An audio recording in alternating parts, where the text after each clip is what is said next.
আসসালামু আলাইকুম আপুরা ভাইয়ারা, কেরম আছেন আপনারা? আশা করি ভালো আছেন। আমিও আপনাদের দোয়ায় ভালো আছি। তো মনে করেন আমি একটা কড়াই বসায় দিলাম, বসায়া পেঁয়াজ দিয়ে দিলাম, ভাজা ভাজা করলাম। তার বাদে পানি দিয়ে হলুদের গুঁড়ো, মরিচের গুঁড়ো, ধনিয়ার ফাঁকি দিয়ে দিচ্ছি। দিয়ে ময় মশলা দিয়ে আমি নেড়ে দিচ্ছি। দিয়ে দেশি মুরগ দিয়ে আর পেঁপে দিয়ে রান্না করব আজকে, নতুন একটা পদ্ধতি। তো আমি পেঁপেটি দিয়ে দিলাম।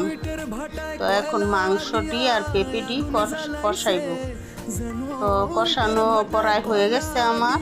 তো আমি একটু নেড়ে দিলাম, নেড়ে চেড়ে পানি দিয়ে দিলাম। তো আমার রান্না করায় হয়ে গেছে। তো এখন আমি ফাঁকি দিয়ে দিলাম, জিরার ফাঁকি দিয়ে আমি চুলা বন্ধ করে